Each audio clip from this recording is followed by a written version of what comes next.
Hello and welcome to my new video. If you're new here, hi, I'm Lex, and this video is sponsored by Epic Games.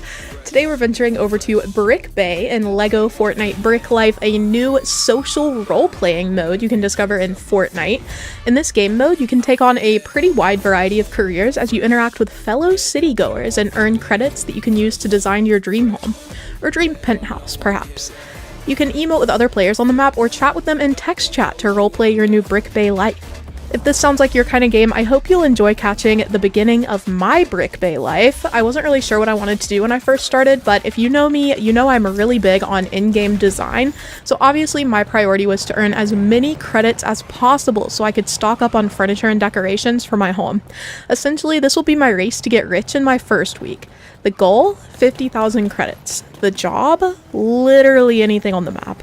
I dropped into the city with a very welcoming message from Beach Jules that said, "This is Brick Bay, a city full of fun, friends, and great vibes. It's like we're all on the same team. Figure out what you're interested in and make this place your own. Remember, if you log out, just replace your home to continue where you left off."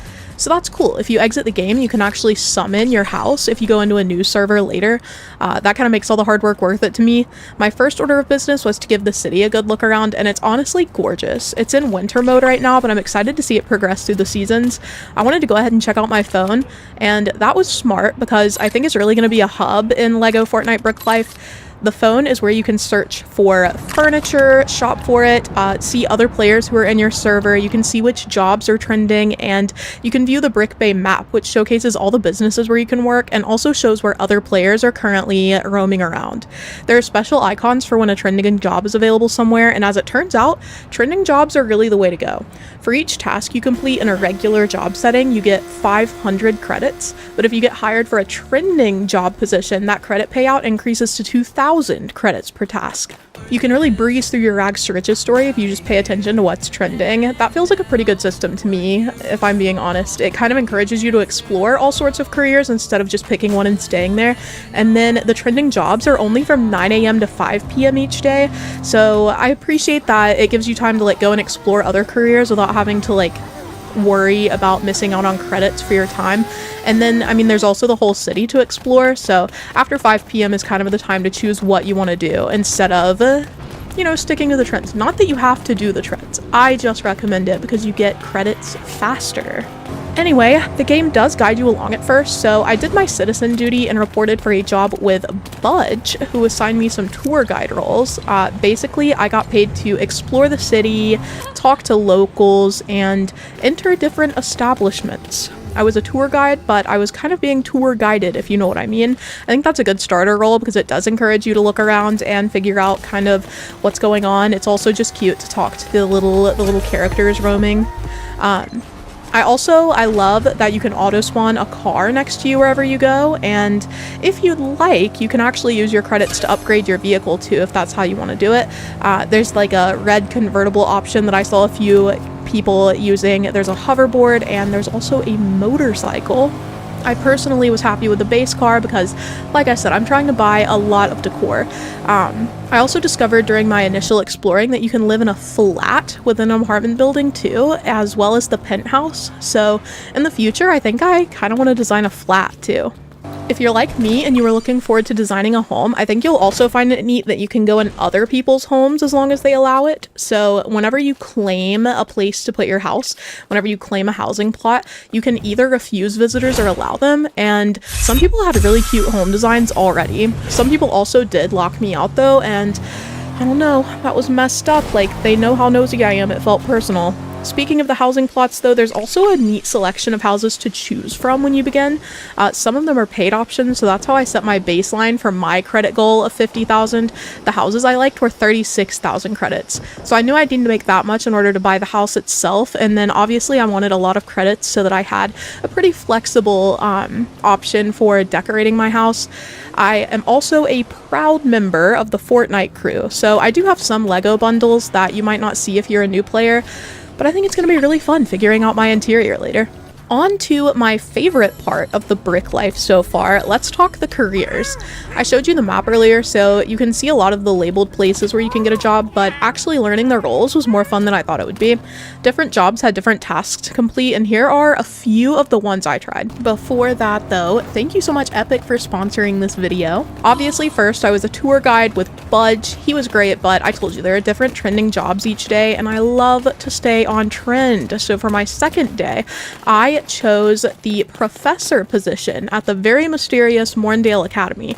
But I'm not gonna lie, I got so lost, I decided to double back into the city instead, and so I took up a role as a security officer with Flatfoot at the bank. The bank is really gorgeous, by the way, just so well designed, and I was getting 2,000 credits per task since that was a trending job. With this job, I was able to get a badge and a megaphone, and sometimes the task that I was assigned included giving people citations, which I just think is hilarious. You can also clear up prank attempts and reset security systems when other players try to hack them, so I like that this job really built onto the role-playing aspects because you were like interacting with other players' actions.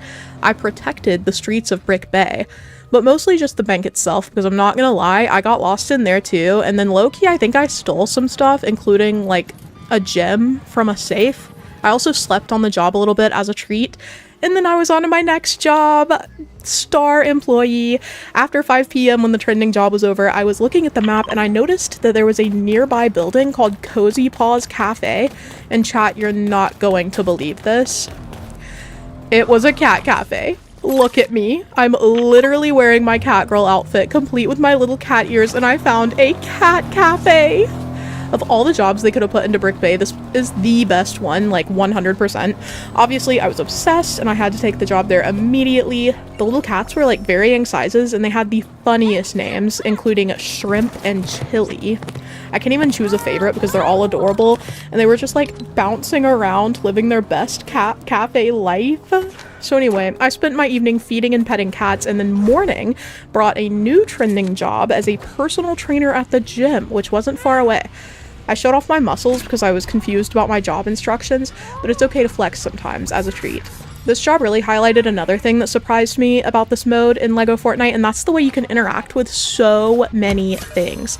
Each of the little shops has like different stuff you can pick up and use to interact with other items. Like the gym had cleaning fluid you could use to actually clean the gym equipment, and then there were boxing gloves so I could low-key threaten fellow players with my excellent boxing skills, which was great. A lot of the jobs have the task of tending the register too, and the characters on the map will actually come up to the register and interact with you, which I thought was adorable.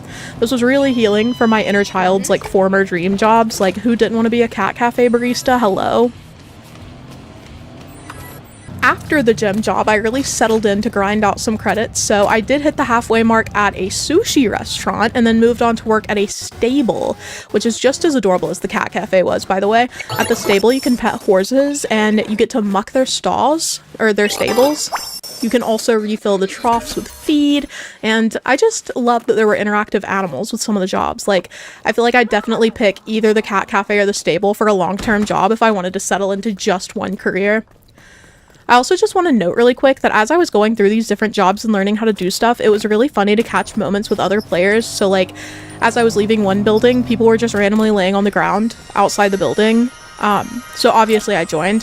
There was another time when I walked in and people were just dancing together in the back of a restaurant, and the characters, like the non-player characters on the map, will also join in for stuff like dancing, so it was just really cute. I also love that those of us who were doing the trending job at the bank were kind of collectively protecting and robbing the bank at the same time. Goals. I also witnessed a few traffic crimes on multiple occasions, actually, and there were definitely some people just roaming the map in school buses.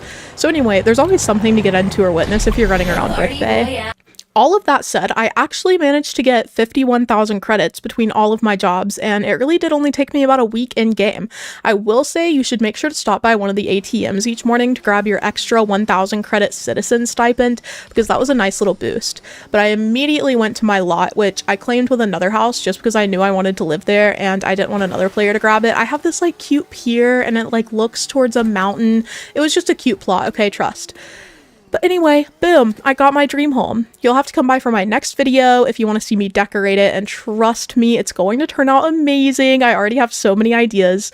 I was honestly kind of shocked by how gorgeous the base home design was, but all the more reason to pour my design passion into the interior. In the meantime, you should definitely check out LEGO Fortnite Brick Life and let me know what your favorite career is. Okay, thank you guys for watching. Thank you Epic for sponsoring, and I'll see you later for the home tour. Bye!